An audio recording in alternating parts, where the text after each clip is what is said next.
السلام علیکم ناظرین محترم، آپ دیکھ رہے ہیں YouTube channel ever green knowledge اور میں ہوں ڈاکٹر عابد نواز۔ ناظرین محترم، آج ہم بات کریں گے ایک ایسی شخصیت کے حوالے سے جن کے بارے میں امت مسلمہ کا یہ عقیدہ ہے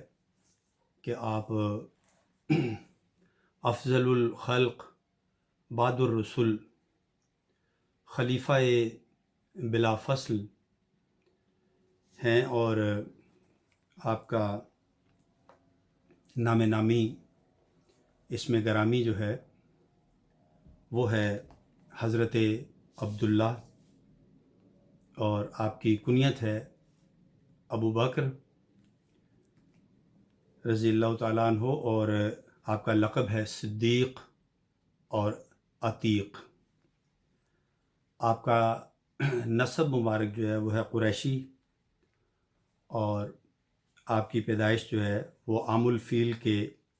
2.5 برس بعد مکہ مکرمہ میں ہوئی، اور آپ نے آزاد مردوں میں سب سے پہلے اسلام قبول کیا۔ آپ کا زمانہ خلافت 2 سال اور 7 مہینے ہے، اور آپ کا وصال 22 جمادی الاخری 13 ہجری کو ہوا، جیسا کہ آج بھی 22 جمادی الاخری سن 1443 ہے۔ تو آپ کے یوم وصال کے حوالے سے ہم آپ کا آج ذکر خیر کریں گے۔ آپ کا وصال 22 جمادی الاخری سن 13 ہجری منگل کی رات کو ہوا۔ آپ کی نماز جنازہ حضرت عمر فاروق رضی اللہ تعالیٰ عنہ نے پڑھائی، اور آپ کو نبی کریم صلی اللہ علیہ وآلہ وسلم کے روضہ مبارک میں آپ کے پہلو میں دفن کیا گیا۔ تو یہ ہے تعارف، مختصر تعارف حضرت سیدنا ابوبکر صدیق رضی اللہ تعالیٰ عنہ کا۔ ناظرین محترم، سیدنا ابوبکر صدیق رضی اللہ تعالیٰ عنہ کی شان اور عظمت تو اتنی بڑی ہے کہ مجھ جیسا عاصی آپ کی کیا شان بیان کرے گا۔ اس کے لیے کئی دفتر چاہیے، اور کئی گھنٹوں کی گفتگو بھی شاید تو کیا بلکہ یقیناً ناکافی ہی رہے گی، لیکن مقصد صرف یہ ہے آپ کی شان اور عظمت بیان کرنے کا کہ مجھ جیسے عاصی کا نام بھی آپ کے غلاموں میں آ جائے، اور بروز قیامت یہی میرے لیے ذریعہ نجات ہو جائے۔ قندیلے یار غار جلاتے ہی رہیں گے، قندیلے یار غار جلاتے ہی رہیں گے، اب رافضی اندھیرے مٹاتے ہی رہیں گے۔ دم ہے تو روک لو گستاخ صحابہ، دم ہے تو روک لو گستاخ صحابہ، صدیق کا دن ہم تو مناتے ہی رہیں گے۔ تو یہ ہماری سعادت ہے کہ اللہ تعالی ہمیں اپنے پیارے محبوب صلی اللہ علیہ وآلہ وسلم کے غلاموں میں شمار کر لے، اور ہمارا حشر جو ہے بروز قیامت ان کے ساتھ فرمائے۔ ناظرین محترم، سیدنا صدیق اکبر رضی اللہ تعالیٰ عنہ کے حوالے سے اللہ کے پیارے محبوب صلی اللہ علیہ وآلہ وسلم نے بہت سے فرامین جو ہیں وہ ارشاد فرمایا میری امت میں سب سے پہلے جنت میں ابو بکر رضی اللہ تعالیٰ عنہ داخل ہوں گے۔ پھر نبی پاک کا ایک ارشاد ہے، فرمایا جس قوم میں ابو بکر موجود ہوں مناسب نہیں کہ کوئی اور ان کی امامت کرے۔ پھر ایک حدیث شریف میں اس طرح سے ارشاد فرمایا، ابو بکر تم اللہ کی طرف سے آگ سے آزاد کردہ ہو۔ ایک اور حدیث شریف میں ہے، مجھے کسی کے مال نے وہ نفع نہیں دیا جو ابو بکر رضی اللہ تعالیٰ عنہ کے مال نے دیا۔ جب حضرت ابو بکر صدیق رضی اللہ تعالیٰ عنہ نے یہ سنا تو آپ رو دیے اور عرض کیا، حضور میں اور میرا مال آپ کا ہی تو ہے۔ اور علامہ اقبال رحمۃ اللہ علیہ نے کیا خوبصورت الفاظ میں یہ بیان کیا کہ پروانے کو چراغ اور بلبل کو پھول بس، پروانے کو چراغ اور بلبل کو پھول بس، صدیق کے لیے ہے خدا کا رسول بس۔ اور ناظرین، یہ اشارہ اس طرف ہے کہ جب ایک غزوہ کے موقع پر نبی کریم نے ارشاد فرمایا کہ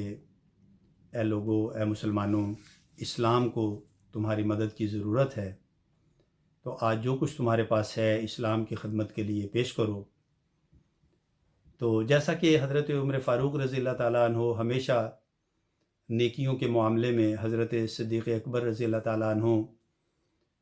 کے ساتھ مسابقت کرتے رہتے تھے، مقابلہ کرتے رہتے تھے، تو اس روز حضرت عمر فاروق رضی اللہ تعالیٰ عنہ اپنے گھر کا آدھا مال نبی پاک علیہ الصلوۃ والسلام کی خدمت میں لے آئے اور دل میں سوچ رہے تھے کہ آج تو میں ضرور صدیق اکبر سے جیت جاؤں گا۔ اور پھر جب صدیق اکبر رضی اللہ تعالیٰ عنہ تشریف لائے تو آپ نے بھی مال پیش کیا۔ نبی پاک علیہ الصلوۃ والسلام نے حضرت عمر رضی اللہ تعالیٰ عنہ سے پوچھا کہ آپ کتنا مال لائے ہیں؟ تو انہوں نے عرض کیا کہ یا رسول اللہ، میں اپنے گھر کا آدھا مال لے آیا ہوں اور آدھا مال اپنے بچوں کے لیے چھوڑ آیا ہوں۔ جب سیدنا ابوبکر صدیق رضی اللہ تعالیٰ عنہ سے نبی پاک نے پوچھا تو آپ نے عرض کیا، یا رسول اللہ، میں اپنے گھر کا سارا ہی مال لے آیا ہوں۔ فرمایا، اے ابوبکر، اپنے گھر والوں کے لیے کیا چھوڑ آئے ہو؟ عرض کیا، یا رسول اللہ، میں اپنے گھر والوں کے لیے اللہ اور اللہ کا رسول چھوڑ آیا ہوں۔ سبحان اللہ اور ماشاءاللہ۔ اور اسی واقعہ کی طرف علامہ اقبال رحمۃ اللہ علیہ نے یوں کہا کہ پروانے کو چراغ اور بلبل کو پھول بس، صدیق کے لیے ہے خدا کا رسول بس۔ ناظرین گرامی، ایک اور حدیث شریف میں آپ کے فضائل اس طرح سے ارشاد فرمائے، نبی پاک علیہ الصلوۃ والسلام نے فرمایا کہ اے ابو بکر، تم میرے غار کے ساتھی ہو اور حوض کوثر کے ساتھی ہو۔ ایک اور حدیث شریف میں ارشاد فرمایا، اگر میں کسی کو خلیل بناتا تو ابو بکر کو بناتا، لیکن وہ میرا بھائی اور دوست ہے۔ ایک اور حدیث شریف میں ارشاد فرمایا، ابو بکر کے سوا سب کے احسانات کا بدلہ ہم نے چکا دیا ہے، لیکن ان کا بدلہ صرف اللہ جل شانہ ہی ادا فرمائے گا۔ ایک اور حدیث شریف میں فرمایا، اپنی جان و مال سے بڑھ کر، ہر چیز سے بڑھ کر ابو بکر نے میرے ساتھ حسن سلوک کیا۔ ایک اور حدیث شریف میں ارشاد فرمایا، اگر کسی نے دوزخ سے آزاد کردہ شخص کو دیکھنا ہو تو وہ ابو بکر کو دیکھ لے۔ ایک مقام پر حضرت عائشہ صدیقہ طیبہ طاہرہ ام المومنین رضی اللہ تعالی عنہا نے نبی پاک علیہ الصلوۃ والسلام کی خدمت میں عرض کیا کہ کیا کسی کی نیکیاں آسمان کے ستاروں کے برابر ہیں؟ نبی پاک نے ارشاد فرمایا، ہاں، عمر بن خطاب کی ہیں رضی اللہ تعالیٰ عنہ۔ عرض کیا، میرے والد ماجد کی نیکیوں کا کیا حال ہے؟ نبی پاک نے فرمایا، عمر کی ساری نیکیاں ابو بکر کی ایک نیکی کے برابر ہیں۔ سبحان اللہ، رضی اللہ تعالیٰ عنہم۔ ایک اور مقام پر حدیث شریف میں فرمایا کہ ساری امت کا ایمان، ساری امت میں جتنے بھی ائمہ اکرام ہیں، جتنے بھی اصحابہ اکرام ہیں، تابعین ہیں، تبع تابعین ہیں، ائمہ اکرام ہیں، قطب، غوث، ابدال، اولیاء اکرام، نیک متقین، جتنے بھی صلحاء، شہداء، صدیقین، جتنے بھی لوگ ہیں، پوری امت کا ایمان ایک طرف، اور ان سب کے ایمان کے مقابلے میں ابو بکر کا ایمان دوسری طرف، ابو بکر کا ایمان ان سب کے ایمان پر بھاری ہے۔ سبحان اللہ۔ ایک مقام پر نبی پاک علیہ الصلوۃ والسلام سے سوال عرض کیا گیا کہ حضور، آپ کو سب سے زیادہ کون محبوب ہے؟ نبی پاک نے فرمایا، عائشہ رضی اللہ تعالیٰ عنہا۔ دوبارہ عرض کی گئی مردوں میں کون سب سے زیادہ محبوب ہے؟ فرمایا اس کے والد ابو بکر صدیق رضی اللہ تعالیٰ عنہ۔ سبحان اللہ، یہ شان ہے حضرت صدیق ابو بکر صدیق رضی اللہ تعالیٰ عنہ کی۔ ایک مقام پر حضور نے فرمایا روزہ، نماز جنازہ، مسکین کو کھانا کھلانا اور مریض کی عیادت کرنا، آج کس نے یہ عمل کیے ہیں؟ ہر بار حضرت ابوبکر صدیق رضی اللہ تعالیٰ عنہ نے عرض کیا کہ حضور میں نے کیے ہیں۔ نبی پاک نے فرمایا یہ اوصاف اس میں جمع ہوں گے جو جنتی ہو۔ اسی طرح ناظرین ایک اور حدیث شریف میں آتا ہے کہ ایک مقام پر حضرت ابو درداء رضی اللہ تعالیٰ عنہ سیدنا ابوبکر صدیق رضی اللہ تعالیٰ عنہ سے آگے چل رہے تھے۔ نبی پاک نے ان کا ہاتھ پکڑ کر ان کو پیچھے ہٹاتے ہوئے فرمایا کہ کیا تم انبیاء کے بعد جو سب سے بہتر شخص ہے یعنی ابوبکر صدیق رضی اللہ تعالیٰ عنہ ان سے آگے چلتے ہو؟ یاد رکھو کہ یہ انبیاء کے بعد سب سے بہترین شخص ہے جس پر سورج طلوع ہوا ہے۔ تو ناظرین یہ حضرت سیدنا ابوبکر صدیق رضی اللہ تعالیٰ عنہ کی شان ہے جو احادیث مقدسہ کی روشنی میں ہم نے بیان کی ہے۔ تو ناظرین حضرت سیدنا ابوبکر صدیق رضی اللہ تعالیٰ عنہ نبی کریم صلی اللہ علیہ وآلہ وسلم کہ وہ عظیم صحابی ہیں کہ جنہوں نے دین اسلام کے لیے بہت سی قربانیاں دیں، بہت سے آپ نے دین کے لیے تکلیفیں اٹھائیں اور دین کی سربلندی کے لیے بہت کام کیا۔ آپ کی زندگی کے چند چیدہ واقعات ہم بیان کرتے ہیں۔ سیدنا صدیق اکبر رضی اللہ تعالیٰ عنہ جو ہیں اپنے والد محترم حضرت ابو قحافہ رضی اللہ تعالیٰ عنہ کا بہت احترام کیا کرتے تھے۔ روایت میں آتا ہے کہ خلیفہ بننے کے بعد حضرت ابوبکر صدیق رضی اللہ تعالیٰ عنہ عمرہ ادا کرنے کے لیے مکہ مکرمہ تشریف لے گئے، اور جب اپنے گھر کے قریب پہنچے تو آپ کے والد گرامی حضرت ابو قحافہ رضی اللہ تعالیٰ عنہ لوگوں کے ساتھ باتیں کر رہے تھے۔ آپ اس وقت ضعیف العمری کی وجہ سے نابینا ہو چکے تھے۔ جب آپ کو معلوم ہوا کہ آپ کا بیٹا حضرت ابوبکر صدیق رضی اللہ تعالیٰ عنہ تشریف لا رہے ہیں تو آپ ان کو ملنے کے لیے اپنی جگہ سے کھڑے ہو گئے۔ حضرت ابوبکر صدیق رضی اللہ تعالیٰ عنہ نے جب اپنے والد گرامی کو دیکھا تو اس سے پہلے کہ آپ کی سواری رکتی، آپ تیزی سے اپنی سواری سے نیچے تشریف لائے اور تیزی سے لپکے اور پکار کر عرض کیا کہ والد محترم آپ نہ اٹھیں، میں حاضر ہوتا ہوں آپ کی خدمت میں۔ اور پھر آپ نے انہیں گلے لگایا، ان کا ماتھا چوما اور اس طرح اپنے والد محترم کا بہت احترام کیا اور ان کی خدمت میں سلام عرض کیا۔ حضرت ابو قحافہ رضی اللہ تعالیٰ عنہ کی آنکھوں سے اس وقت آنسو جاری ہو گئے۔ تو ناظرین محترم یہ آپ کا احترام والد تھا کہ کس طرح آپ نے اپنے والد محترم کو ایک باسعادت بیٹا ہونے کا جو ہے وہ ثبوت دیتے ہوئے ان کا احترام کیا۔ ناظرین اکرامی، جیسا کہ ہم جانتے ہیں تاریخ اسلام سے ہمیں یہ پتہ چلتا ہے کہ جب نبی پاک علیہ الصلوۃ والسلام نے مکہ مکرمہ سے مدینہ منورہ کی طرف ہجرت فرمائی تو اس وقت آپ نے حضرت سیدنا ابوبکر صدیق رضی اللہ تعالیٰ عنہ کا ہی انتخاب فرمایا اپنے ساتھ لے جانے کے لیے، اور آپ نے ان کے ہمراہ ہجرت فرمائی، اور پھر راستے میں غار ثور میں جب قیام فرمایا مشرکین مکہ سے بچنے کے لیے، تو اس وقت حضرت سیدنا ابوبکر صدیق رضی اللہ تعالیٰ عنہ نے آپ کو اپنے کندھوں پر سوار کروایا، اور اپنے کندھوں پر سوار کر کے غار ثور جو ایک بلند و بالا پہاڑ پر بلندی پر واقع ہے اس میں آپ تشریف لے گئے۔ اور کیا ہی خوبصورت وہ منظر ہوگا کہ جب سید دو عالم نبی مکرم صلی اللہ علیہ وآلہ وسلم کا سر اقدس جو ہے حضرت ابوبکر صدیق رضی اللہ تعالیٰ عنہ کے زانو پر تھا، اور آپ کے چہرہ انور کی زیارت فرما رہے تھے، اور اسی عالم میں جو ہے وہ آپ تشریف فرما تھے کہ غار کے ایک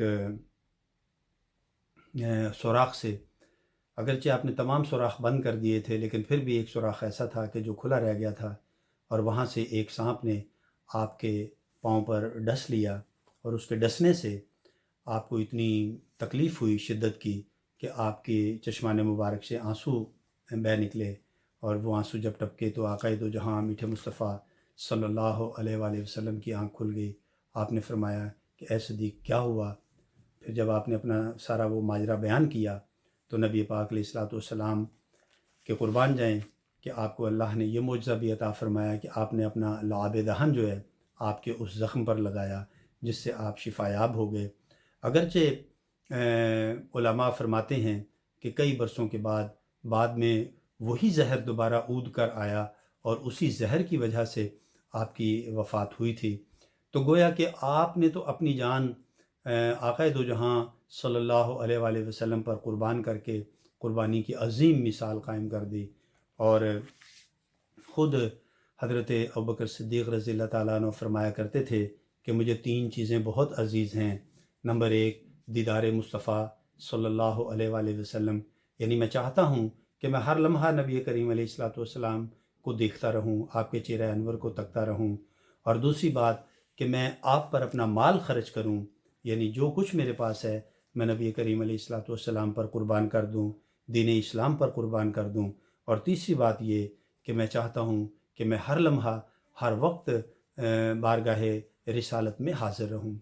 تو ناظرین محترم، اس میں کوئی شک نہیں کہ آپ نے پوری زندگی نبی پاک علیہ الصلوۃ والسلام کا دیدار فرمایا، اور پھر پوری زندگی اپنا مال جو ہے وہ نبی پاک علیہ الصلوۃ والسلام کی خدمت میں حاضر رکھا، اور پوری زندگی آپ کی بارگاہ میں حاضر رہے۔ نہ صرف زندگی میں بلکہ ناظرین محترم، آپ نے وفات کے بعد بھی نبی کریم صلی اللہ علیہ وآلہ وسلم کی صحبت جو ہے وہ اختیار رکھی، یعنی آپ کے مزار پرانوار میں آپ کو دفن کیا گیا، اور وہیں آپ کا روزے کے اندر آپ کی قبر مبارک ہے۔ ایک اور واقعہ جو ہے وہ تاریخ میں ہم دیکھتے ہیں حضرت صدیق اکبر رضی اللہ تعالیٰ عنہ کی قربانی کا۔ ناظرین کے کیا عجیب منظر ہے کہ آقا دو جہاں بیت اللہ شریف میں تشریف لاتے ہیں، اور اللہ کی عبادت کے لیے وہاں نماز میں آپ مشغول ہیں، اور اسلام کے بدترین دشمن جو ہیں کفار مکہ جو ہیں وہ نبی پاک علیہ الصلوۃ والسلام کو معاذ اللہ تشدد کا نشانہ بناتے ہیں، آپ پر ظلم کرتے ہیں، ستم کرتے ہیں، آپ کو زد و کوب کرتے ہیں، اور اس دوران جو ہیں وہ حضرت ابوبکر صدیق رضی اللہ تعالیٰ عنہ وہاں تشریف لے آتے ہیں۔ جب وہ دیکھتے ہیں کہ لوگ جو ہیں وہ آپ کو زد و کوب کر رہے ہیں تو آپ لوگوں کے اور نبی پاک کے درمیان آ جاتے ہیں اور ان سے کہتے ہیں کہ اے لوگو، کیا تم ایک ایسے شخص کو پیٹتے ہو جو صرف یہ کہتا ہے کہ اللہ ایک ہے، اللہ وحدہ لا شریک ہے، اس کا کلمہ پڑھو۔ آپ کا یہ کہنا تھا کہ لوگوں نے نبی پاک علیہ الصلوۃ والسلام کو چھوڑ دیا اور حضرت ابوبکر صدیق رضی اللہ تعالیٰ عنہ کو زد و کوب کرنا شروع کر دیا، اور آپ کو اتنا پیٹا یہاں تک کہ آپ کا چہرہ مبارک جو ہے وہ اس حد تک سوج گیا کہ آپ کے ہونٹ، آپ کا ناک، آپ کی آنکھیں سب جو ہیں وہ سوج کر ایک برابر یعنی ہو گئیں، اور کچھ آپ کو دکھائی نہیں دیتا تھا۔ اور اسی حالت میں جب آپ بے ہوش ہو گئے، آپ کو اٹھا کر آپ کے گھر لے جایا گیا، اور جب آپ کی جو ہے وہ تیمارداری کی گئی، آپ کو جو ہے وہ دیکھ بھال کی گئی، اور کچھ وقت کے بعد جب آپ ہوش میں آئے تو آپ کی والدہ محترمہ نے آپ کو گرم دودھ جو ہے وہ پلانا چاہا، آپ کو دینا چاہا، لیکن آپ نے سب سے پہلے یہ پوچھا کہ مجھے یہ بتائیے کہ میرے پیارے آقا صلی اللہ علیہ وآلہ وسلم کیسے ہیں۔ آپ سے کہا گیا کہ ابھی ہم آپ کو بتاتے ہیں، آپ پہلے یہ دودھ تو پی لیں۔ آپ نے فرمایا نہیں، میں اس وقت تک کچھ نہیں لوں گا جب تک مجھے یہ نہ بتایا جائے کہ میرے کریم آقا صلی اللہ علیہ وآلہ وسلم کیسے ہیں۔ جب آپ کو یہ بتایا گیا کہ نبی کریم صلی اللہ علیہ وآلہ وسلم بالکل ٹھیک ہیں، وہ بالکل صحیح ہیں، تو اب آپ یہ دودھ پی لیجئے۔ تو پھر آپ نے فرمایا کہ میرے پیارے آقا علیہ الصلوۃ والسلام اگر بالکل ٹھیک ہیں تو اب مجھے اس دودھ کی ویسے ہی ضرورت نہیں، وہ ٹھیک ہیں تو میں بھی ٹھیک ہوں۔ تو ناظرین محترم، یہ ہے ہمارے پہلے خلیفہ جو ہیں، خلیفہ اول اسلام کے پہلے خلیفہ سیدنا ابوبکر صدیق رضی اللہ تعالیٰ عنہ کی اسلام کے لیے قربانیاں۔ تو ناظرین محترم، یہ آپ کی شان جو ہے وہ بہت ہی بلند و برتر ہے۔ نبی کریم علیہ الصلوۃ والسلام نے حضرت سیدنا ابوبکر صدیق رضی اللہ تعالیٰ عنہ کے بارے میں ایک اور مقام پر فرمایا کہ میری ابو بکر کی اور عمر کی جو خلقت ہے، یعنی جو پیدائش ہے، وہ ایک ہی مٹی سے ہوئی ہے، اور یہی وجہ ہے کہ جیسا کہ ہم یہ جانتے ہیں، حدیث شریف میں بھی یہ آیا ہے کہ انسان وہیں دفن ہوتا ہے جہاں کی مٹی سے اسے پیدا کیا جاتا ہے۔ تو ناظرین محترم، ہم دیکھتے ہیں کہ نبی پاک علیہ الصلوۃ والسلام اور حضرت ابوبکر صدیق رضی اللہ تعالیٰ عنہ اور حضرت عمر فاروق رضی اللہ تعالیٰ عنہ ایک ہی مٹی میں دفن ہوئے، ایک ہی جگہ پر آرام فرما ہیں۔ اور حضرت ابوبکر صدیق رضی اللہ تعالیٰ عنہ وہ صحابی ہیں ناظرین محترم کہ جن کا ذکر قرآن شریف میں آیا ہے۔ قرآن پاک میں کسی بھی صحابی کا ذکر جو ہے وہ اتنا نہیں آیا کہ جیسے حضرت ابوبکر صدیق رضی اللہ تعالیٰ عنہ کا ذکر جو ہے وہ قرآن پاک میں آیا ہے، جس کے بارے میں اللہ تعالیٰ ارشاد فرماتا ہے، یعنی جب وہ اپنے صحابی سے کہہ رہے تھے، تو لہٰذا یہاں اس سے مراد حضرت ابوبکر صدیق رضی اللہ تعالیٰ عنہ کی ذات گرامی ہے۔ اور علماء کرام فرماتے ہیں کہ جو حضرت ابوبکر صدیق رضی اللہ تعالیٰ عنہ کی صحابیت کا انکار کرے وہ کفر ہے۔ اور ناظرین محترم، ایک مقام پر جب حضرت ابوبکر صدیق رضی اللہ تعالیٰ عنہ جب ہجرت کر کے نبی پاک علیہ الصلوۃ والسلام کے ساتھ تشریف لے گئے، تو بلکہ جب آپ نے اسلام قبول کیا تو اس وقت آپ کے پاس بہت سا مال تھا۔ ایک روایت میں آتا ہے کہ 40,000 درہم تھے، آپ نے وہ سب اسلام کی راہ میں خرچ کر دیے، اور جب وقت ہجرت آیا اس وقت آپ کے پاس کم و بیش 5,000 درہم تھے، جو آپ اپنے ساتھ لے کر نبی کریم علیہ الصلوۃ والسلام کے ہم رکاب ہو گئے اور مکہ تشریف لے گئے، اور سارا مال جو ہے وہ اپنے ساتھ لے گئے۔ اور روایت میں آتا ہے کہ اس وقت آپ کے والد محترم حضرت ابو قحافہ رضی اللہ تعالیٰ عنہ نے گھر والوں سے پوچھا کہ ابو بکر جو ہے وہ گھر والوں کے لیے کیا چھوڑ کر گیا ہے؟ تو چونکہ آپ کچھ بھی نہیں چھوڑ کر گئے تھے، لیکن آپ کی بڑی بیٹی حضرت اسما رضی اللہ تعالیٰ عنہا نے اپنے دادا سے، جو کہ ضعیفی کی وجہ سے اور عمر رسیدگی کی وجہ سے نابینا ہو چکے تھے، ان سے یوں کہا کہ والد محترم جو ہیں وہ گھر میں ہمارے لیے درہم اور دینار چھوڑ گئے ہیں، اور انہوں نے وہ باہر سے چھوٹے چھوٹے کنکر اور کچھ ٹھیکریاں لے کر ایک تھیلی میں بھر کر، تو ان کی آواز کچھ اس طرح سے پیدا کی اور اپنے دادا کو بتایا کہ یہ دیکھیے، یہ تھیلیوں میں درہم اور دینار ہیں جو ہمارے والد محترم ہمارے لیے چھوڑ گئے ہیں۔ تو حضرت ابو قحافہ رضی اللہ تعالیٰ عنہ کہنے لگے کہ ٹھیک ہے، اگر آپ کہتی ہو کہ وہ کچھ چھوڑ گئے ہیں تو میں سمجھ لیتا ہوں کہ وہ کچھ چھوڑ گئے ہیں، باقی میں ایسا سمجھتا نہیں ہوں، مجھے یہ یقین نہیں ہے اس بات پر کہ ابو بکر ہمارے لیے کچھ چھوڑ گیا ہوگا، کیونکہ وہ تو دین اسلام کے لیے سب کچھ وقف کر چکا ہے، اور دین اسلام کے لیے سب کچھ قربان کرنے کو ہر لمحہ تیار رہتا ہے۔ اور ناظرین محترم، ایک اور بڑی نقطے کی بات ہے جو میں یہاں بیان کرنا چاہوں گا اور اس طرف توجہ دلانا چاہوں گا کہ دیکھیے، اللہ کے پیارے حبیب آقا دو جہاں میٹھے مصطفیٰ صلی اللہ علیہ وآلہ وسلم مکہ مدینہ منورہ میں آرام فرما ہے، گنبد خضرا میں آپ کا مزار پر انوار ہے، اور آپ کے دائیں اور بائیں یعنی آپ کے قدمین شریفین کی طرف حضرت ابوبکر صدیق رضی اللہ تعالیٰ عنہ اور حضرت عمر فاروق رضی اللہ تعالیٰ عنہ آرام فرما ہیں۔ اور اسی طرح امام عالی مقام امام حسین علیہ الصلوۃ والسلام کا جو مزار پر انوار ہے، آپ کے مزار کے پاس بھی دو قبریں ہیں، ایک وہاں پر بھی ایک ابو بکر رضی اللہ تعالیٰ عنہ جو ہیں وہ دفن ہیں، اور ایک عمر دفن ہیں۔ یہ ابو بکر اور عمر کون ہیں؟ یہ ابو بکر اور عمر جو ہیں وہ حضرت علی رضی اللہ تعالیٰ عنہ کے ہی بیٹے ہیں۔ تو یہ کتنا خوبصورت یہ ہمارے لیے ایک نقطہ ہے، اللہ نے ہمیں بیان کر دیا، ثابت کر دیا، بتا دیا کہ عمر اور ابو بکر جو ہیں وہ حضرت محمد صلی اللہ علیہ وآلہ وسلم کے بھی ساتھ ہیں، اور عمر اور ابو بکر اور عمر جو ہیں وہ امام علی مقام علیہ الصلوۃ والسلام کے ساتھ بھی ہیں، لہذا نہ صرف زندگی میں ساتھ ہیں بلکہ ظاہری وفات، ظاہری وصال کے بعد بھی آپ کے مزار پر انوار میں آپ کے ساتھ ہیں۔ ناظرین محترم، ایک اور مقام پر نبی پاک علیہ الصلوۃ والسلام نے ارشاد فرمایا کہ ایک مرتبہ جبریل امین نے جنت کا دروازہ مجھے دکھایا اور میں نے کہا کہ یہ جنت کا دروازہ جو ہے اس میں سے سب سے پہلے میری امت جو ہے وہ داخل جنت ہوگی۔ تو اس پر حضرت ابوبکر صدیق رضی اللہ تعالیٰ عنہ عرض کرنے لگے، یا رسول اللہ، میں چاہتا ہوں کہ میں بھی وہ جنت کا وہ دروازہ دیکھوں۔ تو نبی پاک نے فرمایا کہ اے ابوبکر، میری امت میں سب سے پہلے جنت میں آپ ہی داخل ہوں گے۔ سبحان اللہ، کیا عظمت اور کیا شان آپ نے پائی ہے۔ ناظرین، یہ ہیں ہمارے اسلام کے پہلے خلیفہ حضرت ابوبکر صدیق رضی اللہ تعالیٰ عنہ۔ اب ہم حضرت عمر رضی اللہ تعالیٰ عنہ کے فرمان کی روشنی میں حضرت سیدنا ابوبکر صدیق رضی اللہ تعالیٰ عنہ کی شان اقدس دیکھتے ہیں۔ آپ نے ہم دیکھتے ہیں ناظرین تاریخ اسلام میں کہ حضرت عمر فاروق رضی اللہ تعالیٰ عنہ ہمیشہ حضرت ابوبکر صدیق رضی اللہ تعالیٰ عنہ سے نیکیوں کے بارے میں مقابلہ کرنے کی کوشش کرتے رہے اور ہمیشہ یہ چاہا کہ وہ نیکیوں میں آپ کے برابر ہو سکیں، اور یہ آپ ہی کا فرمان ہے کہ اے ابوبکر، میری ساری نیکیاں لے لو اور مجھے ایک غار والی نیکی دے دو۔ اور ایک اور